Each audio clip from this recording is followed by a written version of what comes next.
ഭയങ്കരം തന്നെ. കാശുണ്ടാക്കാൻ വേണ്ടി അശ്ലീല രംഗങ്ങളിൽ അഭിനയിച്ചെന്ന് പറഞ്ഞ കേസ് ഇത് ഇവിടെ ഇല്ലീഗലാണ് കേട്ടോ. നിങ്ങൾക്കറിയാമോ എന്ന് എനിക്കറിയാൻ മേല. ഈ രാജ്യത്ത് ഫോണൊക്കെ ക്രിയേറ്റ് ചെയ്ത് അപ്ലോഡ് ചെയ്ത് കാശുണ്ടാക്കുന്നതൊക്കെ ഇല്ലീഗലാണ്. ഇല്ലീഗൽ. അപ്പം ഇവക്കെന്നാ പണി? ഇവക്കോ ഇതിനകത്ത് ഒരാളെ ഗവൺമെൻറ് ചിലപ്പോൾ എഡ്യൂക്കേഷണൽ പർപ്പസിന് വേണ്ടി നിർത്തിക്കുന്ന ആളായിരിക്കും. എന്തൊരു ഡുലുലു ലാൻഡായത്. സേതാമാനൊക്കെ ചിലപ്പോൾ അമ്മയുടെ തലപ്പത്തൊന്നല്ല ഇമാർക്കിട്ട് പണി കിട്ടും. അവർ വരാതിരിക്കാൻ വേണ്ടി ഇമാർ ഒപ്പിക്കുന്ന ഓരോ പരിപാടികളാണ്. ഡബിൾ സ്റ്റാൻഡേർഡ് എന്ന് പറയത്തില്ലേ, ഡബിൾ സ്റ്റാൻഡേർഡ്. ഇതിനകത്ത് ഒരുത്തിയൊക്കെ ഭയങ്കര ഉദ്ഘാടന റാണിയും വേറെ മറ്റവളാണെങ്കിൽ ഭയങ്കര എന്താ ഇന്റലക്ച്വൽ വർത്താനമൊക്കെ പറയുന്നത്.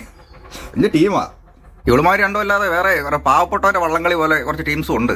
ഇന്റർവ്യൂലൊക്കെ നമ്മൾ ഒരുപാട് കഷ്ടപ്പെട്ട് വലിയ നിലയിൽ ഇപ്പോൾ എത്തി എന്നൊക്കെ രീതി സംസാരിക്കുന്ന ഇതേ പരിപാടിയായിട്ട് ഇറങ്ങുന്ന ഒത്തിരി ടീംസ് ഉണ്ട്. ഇവർക്കെതിരെ ഇന്ന് പിന്നെ ആരും പരാതി കൊടുക്കാതെ ഇന്നേലും കണ്ട് രസിക്കണ്ടല്ലേ, അതുകൊണ്ടായിരിക്കും. പക്ഷെ ശ്വേതാമാനെതിരെയൊക്കെ കേസ് കൊടുക്കും. ഇവിടുത്തെ വലിയ സംഭവമാണല്ലോ സിനിമ. അതിൻ്റെ തലപ്പത്തെ സ്ത്രീകൾ വന്നാൽ എങ്ങനെയാകും? മമ്മൂട്ടിക്ക് പോലും ഇഷ്ടപ്പെട്ടിട്ടില്ല.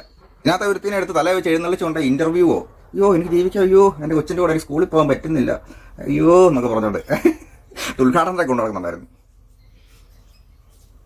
ഭയങ്കര സൊസൈറ്റിയാണ്. ഇൻസ്റ്റയിലൊക്കെ ഇഷ്ടംപോലെ കേരളത്തിൻ്റെ ഭംഗിയും സംഭവവും മലയാളി പൊളിയാ പറയാന്ന് പറഞ്ഞിട്ടുള്ള വീഡിയോ ഒക്കെ കാണുന്നുണ്ട്. അതിൻ്റെ പുറകിൽ ഇങ്ങനത്തെ ചില കാര്യങ്ങളും കൂടെ ഉണ്ട്, മറക്കരുത്. അത്ര വലിയ പൊളിയൊന്നുമില്ല.